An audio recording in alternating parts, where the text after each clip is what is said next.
कलाम खुदा से जो आज हम सीखेंगे वो सीखेंगे कि हम जो दुआ करते हैं कि जो है हमें मसाया के नाम में जो है वो दुआ करनी है।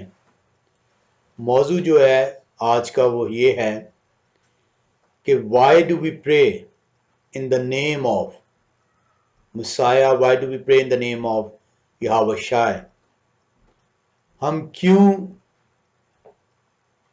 मसीह के नाम में दुआ करते हैं, या हम क्यों यहोवा शाय के नाम में दुआ करते हैं। मसाया जो है ये हिब्रू ज़बान से वर्ड निकला है, जो कि मशीहा जो है हिब्रू का वर्ड है, और इसका मतलब है मसा किया हुआ, अनॉइंटेड।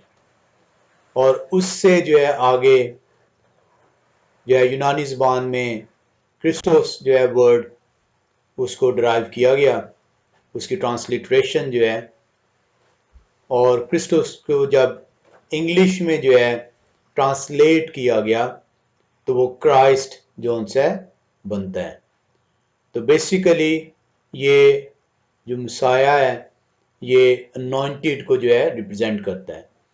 लेकिन नाम जो उनसा है, जो बेटे का नाम है, जैसे कि हमने सीखा था, उसका नाम यहोवा शाय है।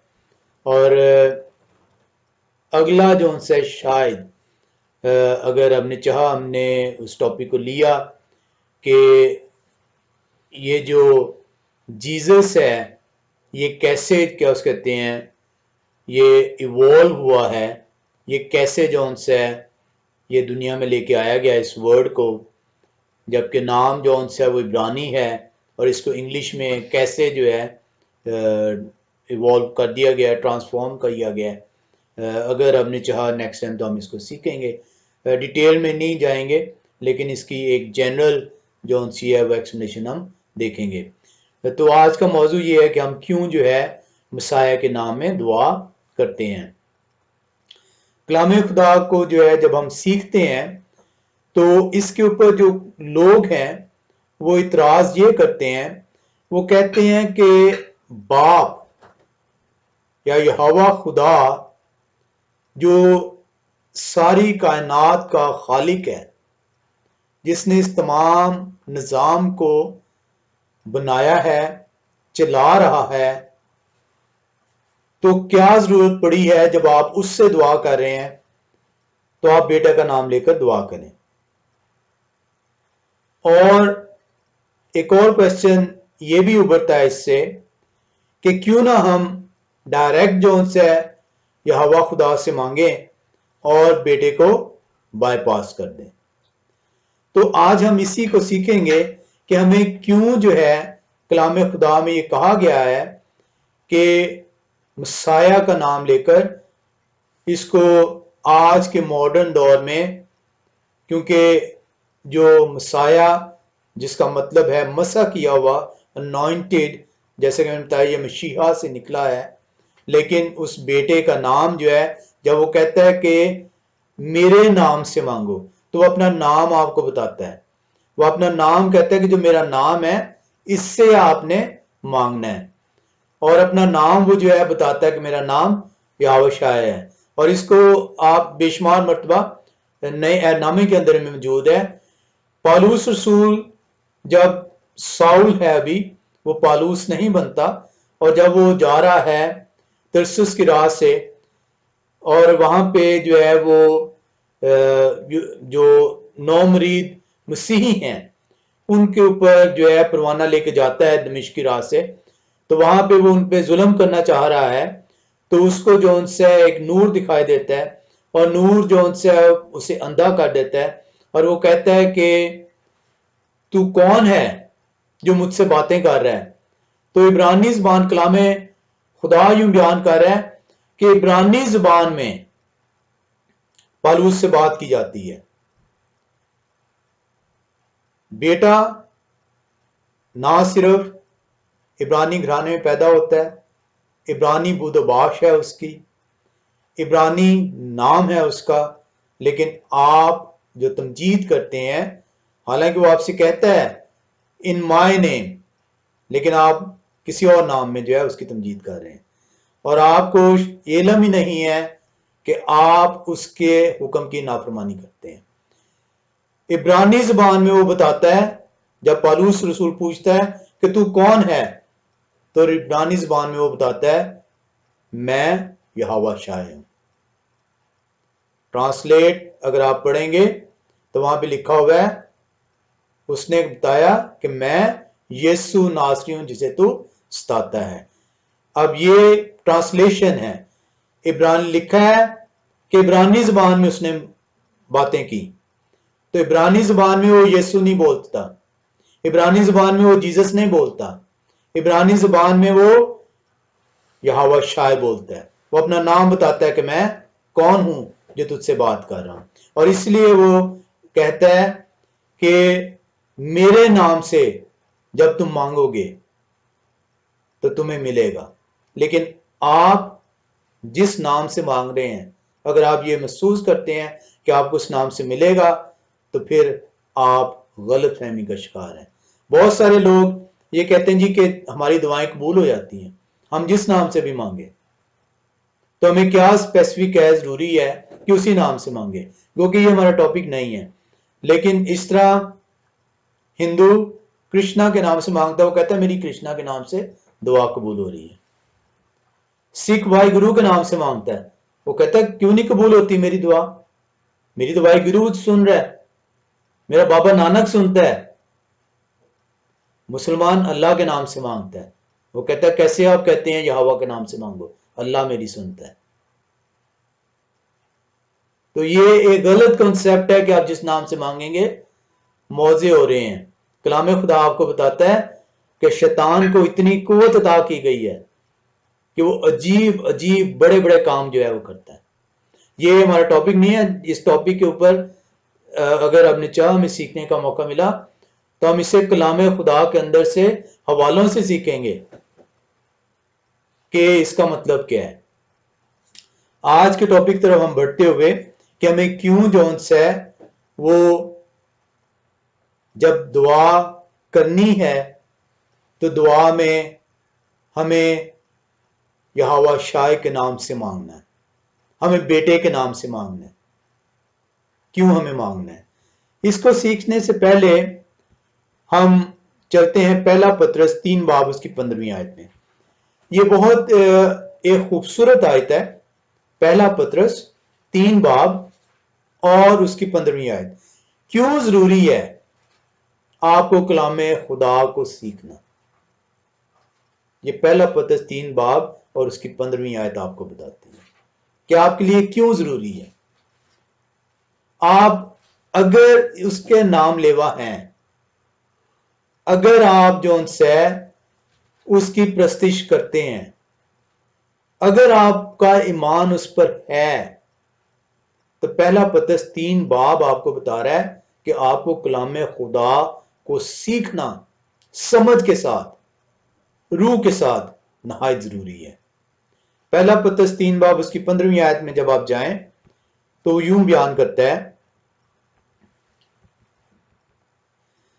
बल्कि मसीह को खुदावन जानकर अपने दिलों में मुकद्दस समझो, और जो कोई तुमसे तुम्हारी उम्मीद की वजह दरियाफ्त करना चाहे, जो कोई तुमसे तुम्हारी उम्मीद की वजह दरियाफ्त करे, उसको जवाब देने के लिए हर वक्त मुस्तैद रहो, मगर हिलम और खौफ के साथ। आपके फेथ के ऊपर, आपके ईमान के ऊपर अगर कोई क्वेश्चन होता है तो कलाम खुदा आपसे बयान कर रहा है कि आपको हर वक्त तैयार होना चाहिए। क्या हम तैयार हैं? हम नहीं तैयार। क्या हमने कलाम खुदा को सीखने के लिए वो जुस्तजू की है जो हम अपने दुनियावी कामों को पूरा करने के लिए करते हैं? हम अपने दुनियावी कामों को पूरा करने के लिए पेशतर चीजें जो सी वो छोड़ते हैं, अपने दुनियावी काम को प्रायोरिटाइज करते हैं। लेकिन क्या हमने जिसके ऊपर हमारा ईमान है, जिसका हम नाम लेते हैं, जिसको हम समझते हैं, सुबह उठते हैं तब उसका नाम लेते हैं, शाम को सोने से पहले उसका नाम लेते हैं। क्या हमने उसे प्रायोरिटाइज किया? नहीं किया। पहला पतरस 3 बाब 15वीं आयत आपको कहती है कि उसे प्रायोरिटाइज करो, क्योंकि जब आपसे आपके ईमान के मुतालिक, आपके फेथ के मुतालिक, आपकी उम्मीद के मुतालिक दरियाफ्त किया जाए तो आप मुस्तैदी से, हिलम के साथ, खौफ के साथ उसका जवाब दे सको। और आज जब हम ये सीख रहे हैं, जब ये सवाल होता है कि हमें क्या जरूरत पड़ी है, यहोवा पाक बाप है, वो जो है कादर है, वो कादर मुतलक है, हमें क्या जरूरत पड़ी है जब दुआ करें उससे तो उसके बेटे का नाम लें। इस चीज को हमने आज यहां पे सीखना है। लोग ये कहते हैं कि जब आप बेटे का नाम लेकर उससे दुआ करते हैं तो एक तरह से आप बाप को जो है इग्नोर करते हैं। आप बाप को एक लिहाज से जो है वो ये गर्दानते हैं कि मैं तो इसके जरिए से तेरे पास आ रहा हूं। हम इस्तिस्ना की किताब 32वें बाब में जब जाते हैं और उसकी 39वीं आयत का मुतालिया करते हैं, इस्तिस्ना की किताब 32वां बाब और उसकी 39वीं आयत, डिट्रोनॉमी 32-39, उसके अंदर कलाम यहोवा हमें यूं सिखाता है, बाप खुद फरमा रहा है, यहोवा खुदा बताता है, सो अब तुम देख लो कि मैं ही वो हूं और मेरे साथ कोई देवता नहीं। मैं ही मार डालता और मैं ही चलाता हूं, मैं ही जख्मी करता और मैं ही चंगा करता हूं, और कोई नहीं जो मेरे हाथ से छुड़ाए। अब यहां पे जब आप इसकी इंग्लिश ट्रांसलेशन देखते हैं कि मेरे साथ कोई देवता नहीं, तो देवता मीन्स गॉड। तो इंग्लिश में जब आप इसको डिट्रोनॉमी 32:39 को आप रीड करें तो वहां पे लिखा है, see know that I, yes I am he, and there is no God beside me, there is no God beside me. अब जब आप इस आयत को देखते हैं, वो कह रहे हैं कि मेरे अलावा कोई खुदा नहीं। हम ये जानते हैं कि यहोवा खुदा की सुकूनत कहां पर है? आसमान में है। अब जब वो ये बयान करता है कि मेरे अलावा कोई खुदा नहीं, तो अगर आप इसको लिटरल मानों में देखें तो एक कंफ्यूजन का शिकार हो जाते हैं, क्योंकि कलाम खुदा के अंदर जो खुदा है, जिसकी इंग्लिश ट्रांसलेशन गॉड की गई, जो कि इब्रानी ज़बान के लफ्ज एलोहीम से जो है ड्राइव हुआ है। इब्रानी ज़बान में खुदा को एलोहीम कहा जाता है, उर्दू में उसे खुदा का कहा गया और इंग्लिश में गॉड कहा गया। और जब ये है कि मेरे अलावा कोई खुदा नहीं, या there is no God beside me, इसका मतलब जब आप लिटरल लेते हैं तो यू गेट कंफ्यूज्ड, आप कंफ्यूजन का शिकार हो जाते हैं, क्योंकि कलाम खुदा के अंदर बेशुमार जगह पर बेशुमार लोगों को गॉड से मुखातब किया गया।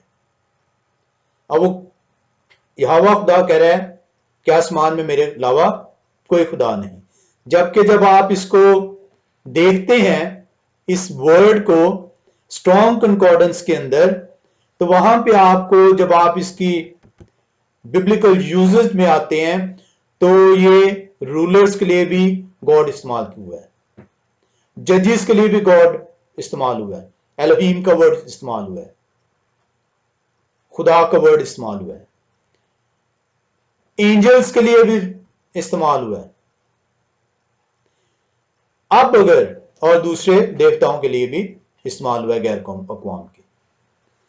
अब अगर आप इसको लिटरल मानों में लेते हैं कि यहोवा खुदा कह रहा है कि मेरे अलावा कोई और एलोहीम या कोई और गॉड आसमान में नहीं है, तो यू गेट कंफ्यूज्ड, आप परेशान हो जाते हैं कि हाउ इज इट पॉसिबल, क्या यहोवा खुदा ये बता रहा है कि मेरे साथ आसमान पे फरिश्ते नहीं है, क्योंकि फरिश्तों को गॉड कहा गया।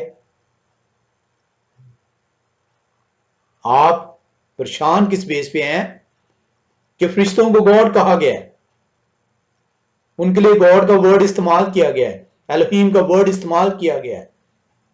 तो क्या वो ये बताना चाह रहा है कि फरिश्ते आसमान पर मेरे साथ मौजूद नहीं है? डेफिनेटली नहीं, यहोवा खुदा ये नहीं बता रहा। इसलिए जब किसी वर्ड्स को आप पढ़ते हैं तो हमारे लिए नहायत जरूरी है कि उस वर्ड्स को उसकी समझ के मुताबिक हासिल करें। जब तक आप किसी वर्ड्स को उसकी कलाम खुदा की हिदायत के मुताबिक सीखने की कोशिश नहीं करेंगे, आपको उसका भेद नहीं मिलेगा। और इसीलिए पहला पत्रस 3:15 आयत आपको बता रही है कि जब कोई तुमसे तुम्हारी उम्मीद की वजह दरियाफ्त करना चाहे, जब आपसे कलाम खुदा के मुतालिक कोई सवाल करना चाहे या आपके अंदर कोई सवाल उभरे, तो जुस्तजू करें कलाम खुदा को सीखने की। तब आपको जो है समझ आएगी कि कलाम खुदा आपको सिखाना क्या चाह रहा है। क्योंकि अगर आप लिटरल मानों में उसे पढ़ेंगे या लिटरली उसे सिर्फ सुनेंगे या सीखने की कोशिश करेंगे, तो यू गेट कंफ्यूज्ड, राइट। अब इस वर्स का जो हमने इस्तिस्ना की किताब 32वां बाब 39वीं आयत पढ़ी, जहां पे वो कहता है कि मेरे अलावा कोई खुदा नहीं है, मैं ही मारता और मैं ही बचाता हूं, मैं ही तमाम कुदरत वाला हूं। वो ये बयान कर रहा है कि वो इलाही कुव्वत, वो इलाही कुदरत जो मैं रखता हूं, वो कोई और नहीं रखता।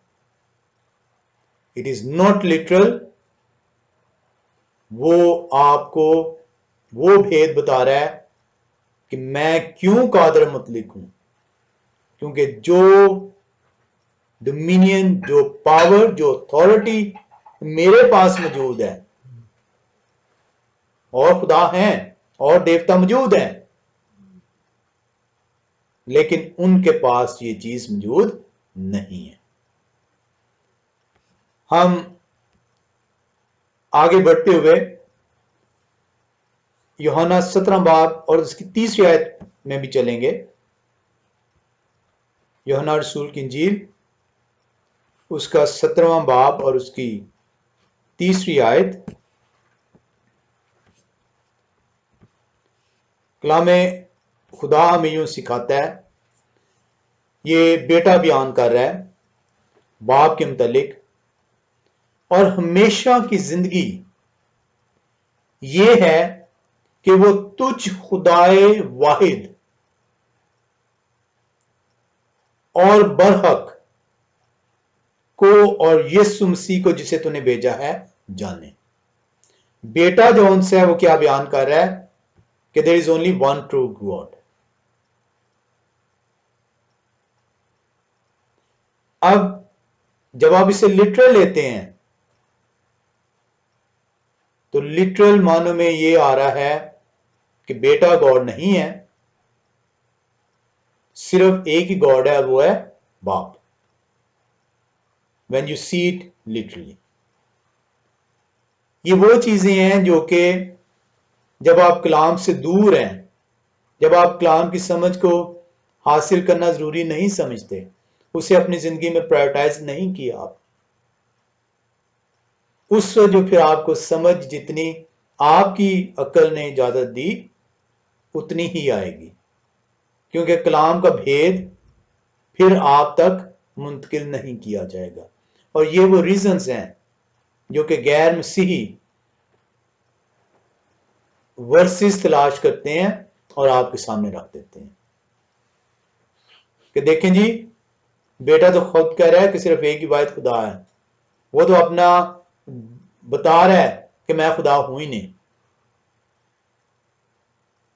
और जब वो आपसे सवाल करेंगे तो पहला पतरस 3 बाब 15वीं आयत आपको ये बताएगी कि जब कोई तेरी उम्मीद की बाबत तुझसे दरियाफ्त करना चाहे, तेरे ईमान की बाबत तुझसे पूछना चाहे, तो तुझे हर वक्त मुस्तैद, और आप उसी सूरत में मुस्तैद होंगे, उसी सूरत में उसे जवाब दे सकेंगे, हिलम के साथ, लड़ाई के साथ नहीं, खौफ के साथ। खौफ किसका? बाप के खौफ के साथ, कि जैसा उसने मुझे बताया है, तभी आप जवाब दे सकेंगे। इसलिए बहुत जरूरी है कि हमें कलाम यहोवा को वक्त देना होगा, हमें उसे अपनी जिंदगी के अंदर टॉप प्रायोरिटी देनी होगी। आप यकीन करें, कलाम खुदा बरहक है, वो सच्चा है। वो कहता है कि पहले खुदा की बादशाही की तलाश कर तो सब चीजें तेरे लिए हो जाएंगी। दाऊद खुदा की बादशाही की तलाश करता है, वो कहता है कि मैं बिस्तर पर नहीं जाऊंगा, मैं सारी रात जागूंगा, मैं अपनी आंख नहीं झपकूंगा जब तक तेरे मस्कन के लिए जगह ना तैयार करना। और देखें, उसने खुदा की बादशाही को तलाश किया, खुदा ने उसे इस्राएल का बादशाह बना दिया।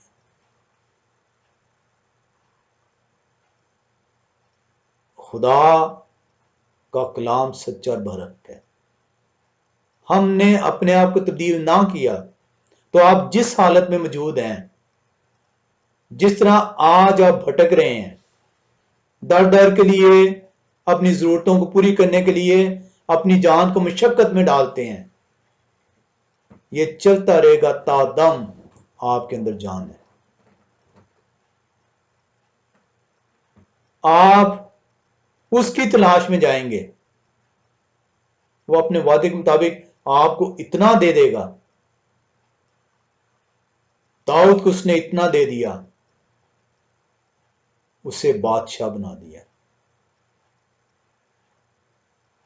हम एक घर बनाने के लिए सारी उम्र उसको छोड़कर दर दर अपनी जान को दुख देते हैं। हमें अपने आप को तब्दील करना होगा।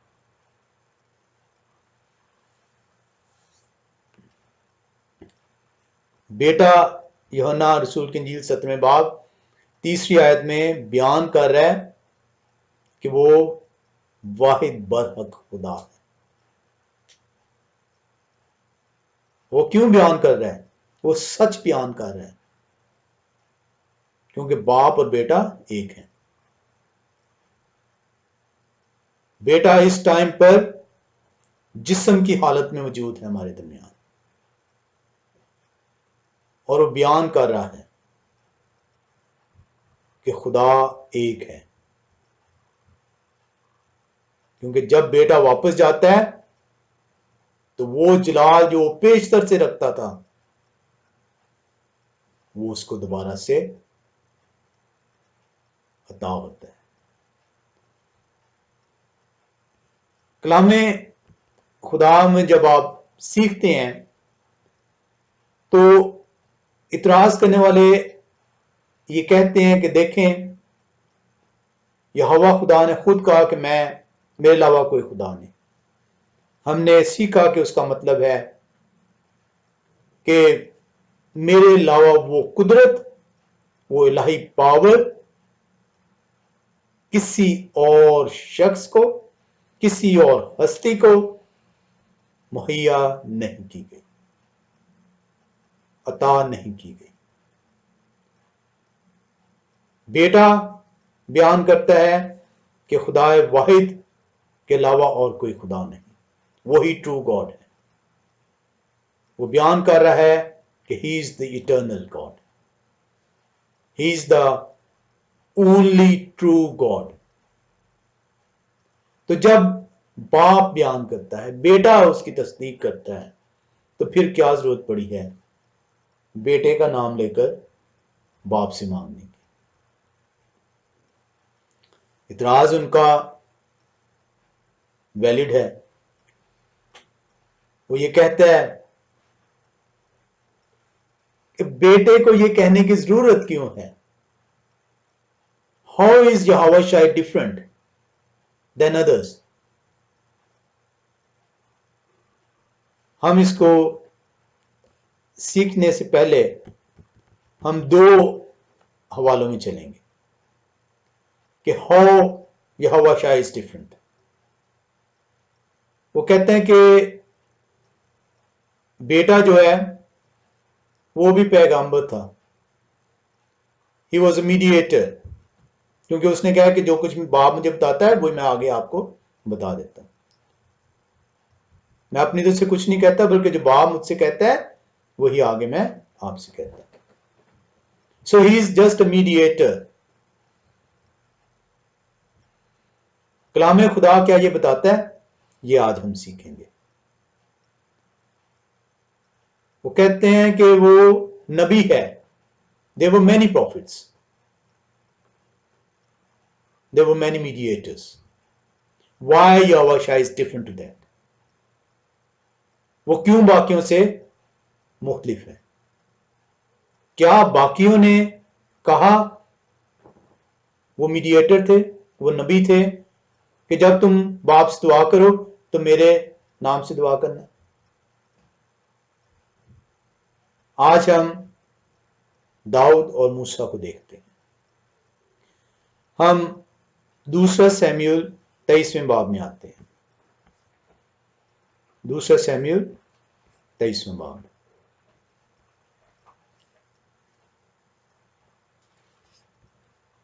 और उसकी हम जो आयत पढ़ेंगे वो पहली आयत है। दाऊद की आखिरी बातें ये हैं। दाऊद बिन यस्सी कहता है, यानी ये उस शख्स का कलाम है जो सरफराज किया गया और यकूब के खुदा का ममसूह और इसराइल का शरीन नगमा साज है। दाऊद भी ममसूह है। दाऊद इज ऑल्सो अनॉइंटेड। हमने थोड़ी देर पहले देखा था कि मशीहा जो वर्ड है इसका मतलब है मसा किया हुआ, अनॉइंटेड, जिसको बाद में क्रिस्टोस और उससे आगे ड्राइव होके क्राइस्ट बन गया। इसलिए हम कहते हैं कि वो खुदा का मसा किया हुआ है। दाऊद इज ऑल्सो अ ममसू। अब अगर दाऊद ममसू है, जैसे कि कलाम खुदा में हमें नजर आ रहा है, तो दाऊद ने कभी भी ये नहीं कहा कि मेरे नाम से जब तुम यहोवा खुदा से दुआ करो तो मेरे नाम लेकर करना। हालांकि he is also messiah for Israel. और बहुत सारे और भी बादशाह ममसू थे, दे वर अनॉइंटेड। इसी तरह हम एक और हवाले में आते हैं, मूसा के मुतालिक। खरूज की किताब 19वें बाब में आते हैं। खरूज की किताब उसका 19वां बाब और उसकी 3री आयत को पढ़ते हैं। और मूसा उस पर चढ़कर खुदा के पास गया पहाड़ी पर, और खुदावन ने उसे पहाड़ पर से पुकार कर कहा कि तू याकूब के खानदान से यूं कह और बनी इसराइल को ये सुना दे। सो मूसा is a mediator between Israel and Jehovah. दाऊद ममसू है, एनॉइंटेड है, मसीहा है फॉर इज़राइल। मूसा मीडिएटर है बिटवीन यहोवा एंड इज़राइल। ये दो मिसालें इसलिए हैं क्योंकि यहोवा शायद जो बेटा है वो ममसू भी है और मीडिएटर भी है। हम ये सीखना चाह रहे हैं कि अगर ममसू है और मीडिएटर है तो क्या उसका नाम लेकर आप मांग सकते हैं कि नहीं? ममसू और मीडिएटर, मसा किया हुआ। अब हम, आपको इल्म है, यहां से आपको पता चल रहा है कि मूसा is acting as a mediator. 7वीं और 8वीं आयत जब पढ़ते हैं तब मूसा ने आकर और उन लोगों के बुजुर्गों को बुलाकर उनके रूबरू वो सब बातें जो यहोवा ने उससे फरमाई थी बयान की। यानी यहोवा ने पैगाम दिया, मूसा नीचे आता है, इस्राएल के बुजुर्गों को जमा करता है और अब वो तमाम बातें उन्हें बयान करता है। सो ही इज अ मीडिएटर। अब 8वीं आयत बयान करती है, और सब लोगों ने मिलकर जवाब दिया कि जो कुछ यहोवा ने फरमाया है वो सब हम करेंगे। और मूसा ने लोगों का जवाब यहोवा को जाकर सुनाया। सो यहोवा ने जो बताया बनी इसराइल के बुजुर्गों को उसने बताया, बनी इसराइल के बुजुर्गों ने जो जवाब दिया उसने जाकर यहोवा को बता दिया।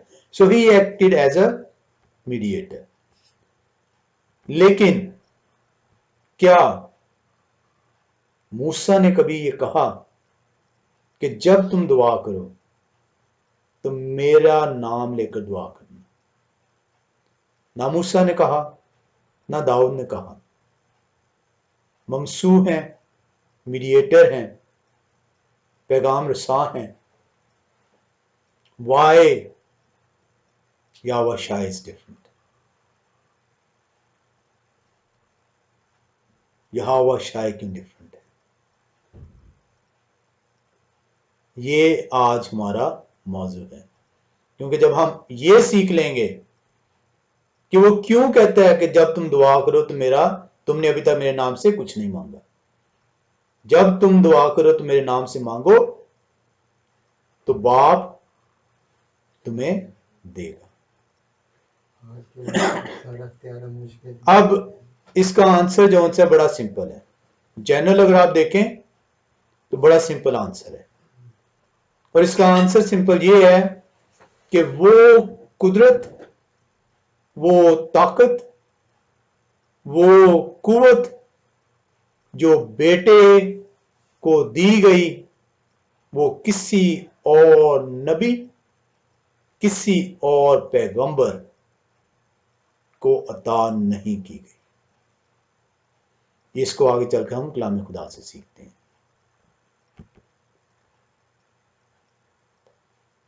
हम यूहन्ना रसूल की इंजील 14वें बाब उसकी 13वीं आयत में आते हैं। यूहन्ना रसूल की इंजील उसका 14वां बाब और उसकी 13वीं आयत।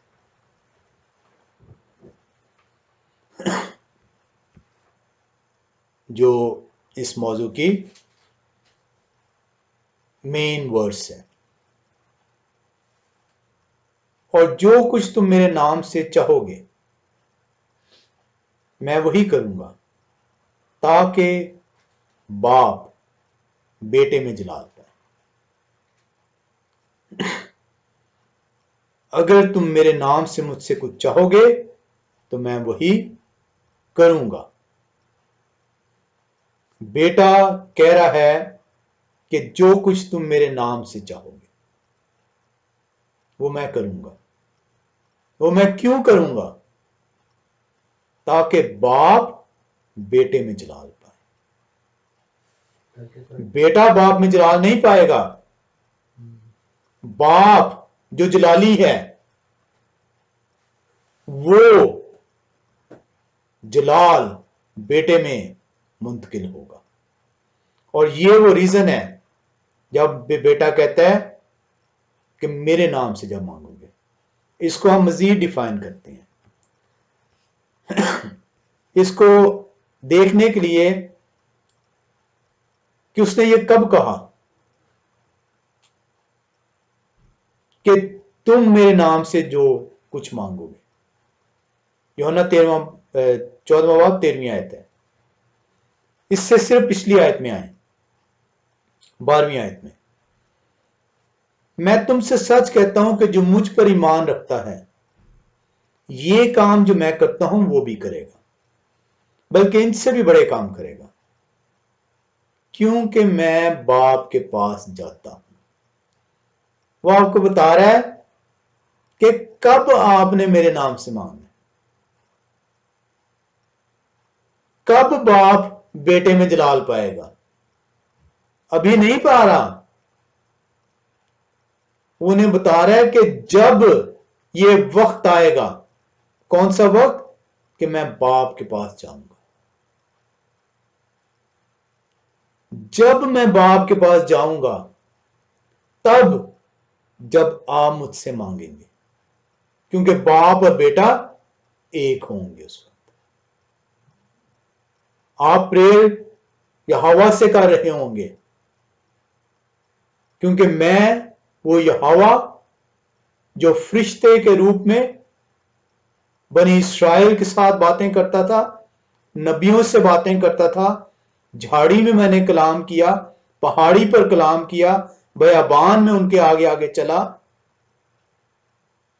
वो फरिश्ते का रूप अख्तियार करके जमीन पर आया है। और अब वो जिस्म की सूरत अख्तियार करके जमीन पर आता है।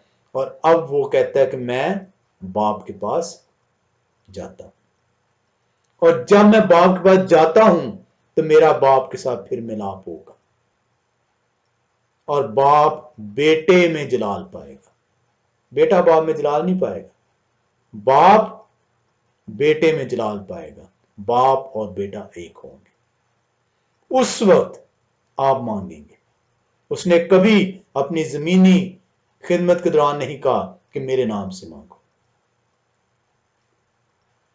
हम इसको आगे चल के सीखेंगे वो ये क्यों कह रहा है जी, ये वो क्यों कह रहा है। वो बता रहा है कि मैं बाप के पास जा रहा हूं। वो आपको आगाह कर रहा है कि जिस मकसद के लिए मैं इस दुनिया में आया था वो मकसद पूरा होने को है। मैं बनी नो इंसान के गुनाह का कफारा देने आया। मैं ये गुनाहों का लबादा अपने ऊपर लेकर सलीब पर चढ़ूंगा। मैं तुम्हारी खातिर खून मेरा बहेगा, क्योंकि बहुत जरूरी है कि गुनाह की माफी खून बहाने से अदा की जाए। तुम्हारे खून की बजाय मेरा खून जो है बहेगा। मैं दफन किया जाऊंगा, मैं तीसरे दिन जी उठूंगा और मैं बाप के पास वापस जाऊंगा ताकि बाप बेटे में जलाल पाए। उस वक्त जब बाप बेटे में जलाल पाएगा तो तुम मेरे नाम से मांगोगे और बाप तुम्हें देगा, क्योंकि तुम ईमान लाए हो। क्या ईमान लाए हो? कि बाप और बेटा एक है। हम इसको इफ्सियों पहले बाब में चलते हैं और उसकी 20 से 23वीं आयत में देखते हैं कि इफ्सियों खत पहला बाब 20 से 23वीं आयत में क्या बताता है। इफ्सियों का खत पहला बाब और उसकी 20 से 23वीं आयत। कलाम खुदा हमें यूं सिखाता है, जो उसने मसीह में की जब उसे मुर्दों में से जलाकर अपनी दाहिनी तरफ आसमानी मकामों पर बिठाया। वाई इज यहोवा शायद डिफरेंट? कोई और नबी, कोई और मुमसू, कोई और मीडिएटर आसमान पर नहीं गया, बाप की दाहिनी हाथ नहीं बैठा, बाप ने बेटे में जलाल नहीं पाया।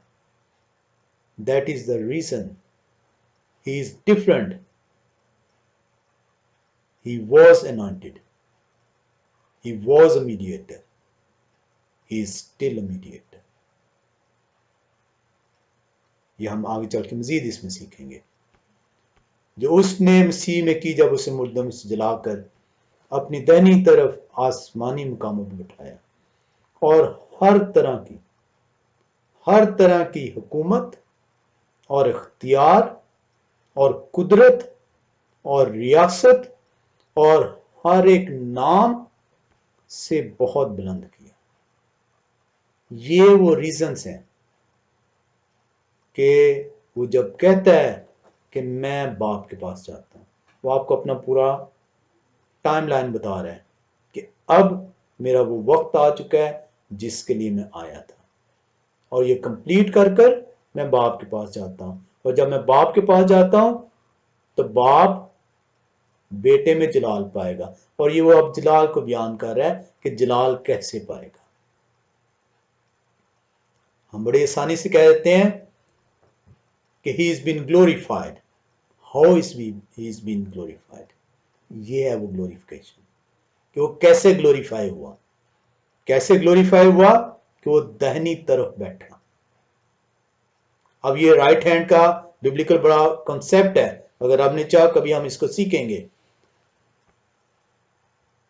और हर तरह की हुकूमत और इख्तियार और कुदरत और रियासत और हर एक नाम से बहुत बुलंद किया गया। There is only one name which is the most high. एक ही नाम है जो सब नामों से आला है, और वो यहोवा नाम है, और वो यहोवा नाम अता किया गया उसे। ये वो जलाल है जो वो कहता है ताकि बाप बेटे में जलाल पाए। बेटा बाप में जलाल नहीं पा रहा, बाप बेटे में जलाल पा रहा है। वो तमाम सिफतें, वो तमाम कुदरत, वो तमाम इख्तियार बेटा और बाप इकट्ठे हो रहे हैं, और इस वजह से बाप बेटे में जलाल पाता है। और इसलिए कहता है कि मेरे नाम से जब तुम मांगोगे। वो ऐसे नहीं कह रहा आपसे। और सब कुछ उसके पांव तले कर दिया, और उसको सब चीजों का सरदार बनाकर कलीसिया को दे दिया। हर चीज, कलीसिया कौन है? उसका बदन, जो उसके नाम ले हुए, जो उस पर ईमान रखते हैं। ये उसका बदन है, और उसी के मामूरी जो हर तरह से सबका मामूर करने वाला है। ये वो रीजंस हैं कि वो उन्हें कहता है। 12वीं आयत में वो बयान कर रहा है कि कब वो वक्त आएगा जब तुमने मांगना है। हम एक और हवाले में आते हैं, यूहन्ना रसूल की इंजील 16वें बाब में। यूहन्ना रसूल की इंजील उसका 16वां बाब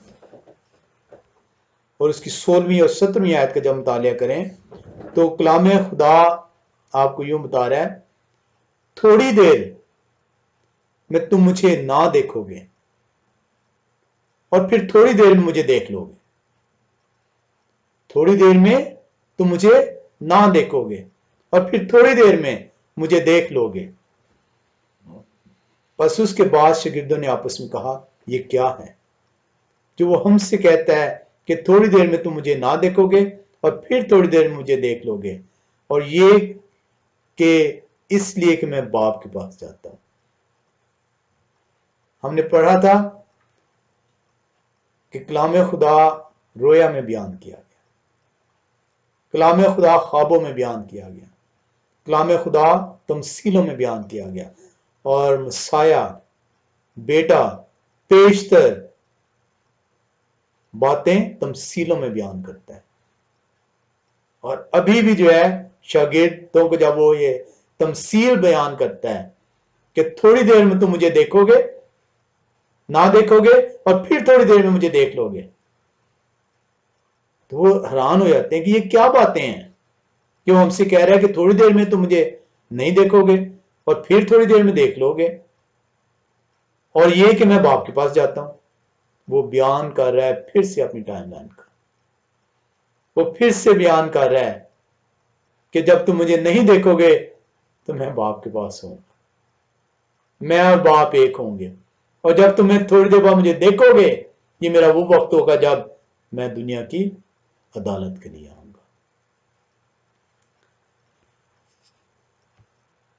ये है वो बेटा जो तमाम बनी नो इंसान से मुख्तलिफ है।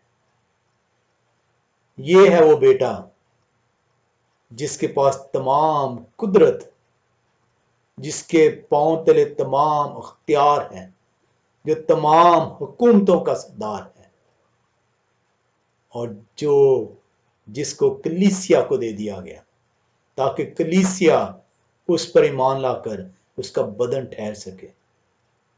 और इसलिए वो बयान करता है कि तुम मेरे नाम से मांगोगे तो मैं नहीं कहता, क्योंकि बाप तुमसे मोहब्बत रखता है, तुमसे इसलिए मोहब्बत रखता है कि तुम मुझ पर ईमान लाए कि मैं बाप में से निकला और इस दुनिया में आया।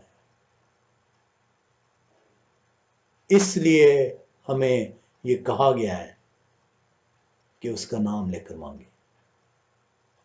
हम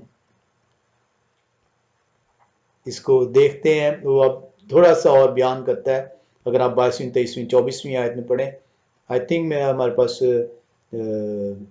10-15 मिनट अगर हों तो हम इसको फिनिश करते हैं। 22वीं 23वीं और 24वीं आयत, बस तुम्हें भी अब तो गम है मगर मैं तुमसे फिर मिलूंगा और तुम्हारा दिल खुश होगा और तुम्हारी खुशी कोई तुमसे छीन ना लेगा। वो नहीं, वो एक्सप्लेन कर रहा है, उस दिन तुम मुझसे कुछ ना पूछोगे, मैं तुमसे सच कहता हूं कि अगर बाप से कुछ मांगोगे तो मेरे नाम से तुमको देगा। अब तक तुमने मेरे नाम से कुछ नहीं मांगा, मांगो तो पाओगे ताकि तुम्हारी खुशी पूरी हो जाए। वो आपको बता रहा है कि मैं बाप के पास हूंगा, मैं और बाप एक होंगे, बाप बेटे में जलाल पाएगा, तमाम अख्तियार, तमाम कुदरत, तमाम इलाही कुवत बेटा बाप एक होने की वजह से बेटे के अंदर मौजूद होंगे। उस रोज जब आप मेरा नाम लेकर, जब मैं यहां पर मौजूद था, जब मैं यहां पर मौजूद था, उस नाम से जब तुम मांगोगे तो बाप तुम्हें खुद ही देगा, क्योंकि तुम ईमान लाए कि मैं बाप में से निकला, मैंने जिस्म अख्तियार किया, मैं तुम्हारी खातिर इस दुनिया में आया, तुम्हारे गुनाहों की खातिर मैं सलीब पर चढ़ा, तुम्हारे गुनाहों का फिदिया मैंने दिया, मैंने अपना खून बहाया, क्योंकि खून बहाए बगैर गुनाह की माफी मुमकिन नहीं। मैं दफन हुआ, मैं तीसरे रोज मुर्दों से जी उठा, मैं आसमान पर चढ़ गया। अभी तुम गमगीन हो, लेकिन ये तुम्हारा गम खुशी में तब्दील हो जाएगा जब मैं दोबारा आऊंगा।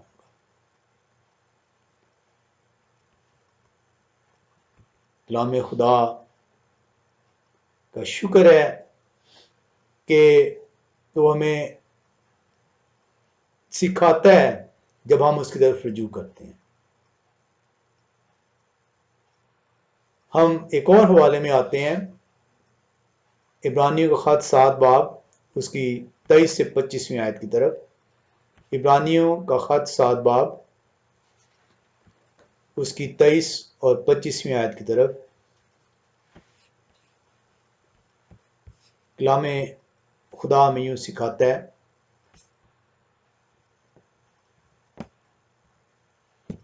और चूंकि मौत के सबब से कायम ना रह सकते थे, इसलिए वो तो बहुत से काहिन मुकर्रर हुए, मगर चूंकि ये अब तक कायम रहने वाला है, इसलिए इसकी कहानत लाजवाल है। इसीलिए जो उसके वसीले से खुदा के पास आते हैं, वो उन्हें पूरी पूरी निजात दे सकता है, क्योंकि वो उनकी शफायत के लिए हमेशा जिंदा है। काहिन बेशुमार आए, अपनी कहानत का फरीज़ा सरअंजाम दिया और गुनाह की मजदूरी का लुकमा ठहरे। ये वो काहिन है आपका जो आपकी दुआएं लेकर, जब आप उसका नाम लेकर मांगते हैं। ये वो काहिन है जिसके वसीले से जब आप उसका नाम लेते हैं। क्यों नाम लेना जरूरी है? क्योंकि ये आपका काहिन है। कौन सा काहिन? जो अब तक काहिन है, जो मरने का नहीं, जो इटर्नल है। जब आप इस काहिन का नाम लेते हैं तो ये काहिन जो आसमान पर मौजूद है, इसके वसीले से आपकी दुआएं सुनी जाती हैं। इसके वसीले से आपकी इल्तिजाएं, मुनाजातें सुनी जाती हैं। रीजन वो कलाम खुदा में बता रहा है, क्योंकि 25वीं आयत, इसीलिए जो उसके वसीले से खुदा के पास आते हैं वो उन्हें पूरी पूरी निजात दे सकता है, क्योंकि उनकी शफायत के लिए हमेशा जिंदा है। ही सफर्ड हिमसेल्फ। वो इस दुनिया में जब जिस्म की सूरत अख्तियार करता है, वो उसे इंसानी जिस्म की कमजोरी का इल्म है। वो खुद इंसानी जिस्म में इसलिए आया ताकि इंसानी जिस्म की कमजोरियां को जान सके। उसे इल्म है कि हमारे अंदर क्या क्या कमजोरी है। उसे इल्म है कि हम शैतान के किन किन हरबों का शिकार होते हैं। वो आजमाया गया, वो जिस्म की हालत में आजमाया गया। उसे जिस्म की कमजोरियों का इल्म है, और इसीलिए कलाम खुदा बयान कर रहा है 25वीं आयत में कि वो हमारी शफायत करता है, क्योंकि उसे हमारी कमजोरियों का इल्म है। जब हम उसका नाम लेकर दुआ करते हैं, क्योंकि बाप बेटे में जलाल पा चुका है, इसलिए उसका नाम लेना जरूरी है। हम देखते हैं कि जब तक वो जमीनी खिदमत सरअंजाम देता है, शागिर्द उससे पूछते हैं कि जिस तरह यूहन्ना ने अपने शागिर्दों को सिखाया, तो भी हमें दुआ करना सिखा। और आप मत्ती रसूल की इंजील उसके 6 बाब में जब देखते हैं 9 से 13वीं आयत में, तो आप देखते हैं कि वो शागिर्दों को दुआ करना सिखाता है, और वो ये नहीं कहता कि मेरा नाम लेकर दुआ करना, क्योंकि अभी उसका वक्त नहीं आया। अभी उसका वक्त नहीं आया कि वो बाप के पास वापस जाए। अभी उसका वक्त नहीं आया कि बाप बेटे में जलाल पाए। अभी वो वक्त नहीं आया कि उसे जलाल, वो कुदरत, वो कुव्वत, वो अख्तियार मुकम्मल तौर पर दिया जाए।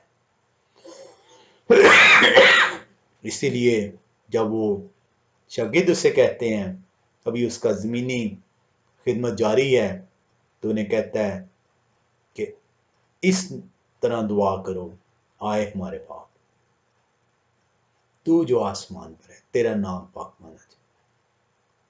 और आपको बाकी दुआ रबानी का इल्म है। जब तक बेटा आसमान पर जो है वो नहीं जाता, तब तक वो वक्त जब उसके आसमान पे जाने का आता है तो आपसे कहता है कि अब मेरा नाम लेकर मांगना। और आपने सीखा कि जब वो आसमान पर जाता है तो किस तरीके से वो जलाल जो बाप के साथ पेशतर से वो रखता था, फिर से वो जलाली ठहरता है। हम कलाम खुदा का शुक्र करते हैं कि वो हमें हदायत करता है कि हम जब भी हमारे जहनों में हमारे से हमारे ईमान की वजह दरियाफ्त की जाती है, हम कलाम खुदा की तरफ रुजू करते हैं और कलाम खुदा हमें अपनी हिकमत से खौफ खुदा के वसीले से हम तक वो हिकमत मुहैया करता है, ताकि उसकी हिकमत को सीखते हुए हम कलाम खुदा पर ईमान लेकर आ सकें। और तमाम लोग जो कलाम खुदा को सीखते हैं, सुनते हैं, पढ़ते हैं और उस पर अमल करते हैं, या खुदा अपनी बरकतों पर बरकत दे। आमीन।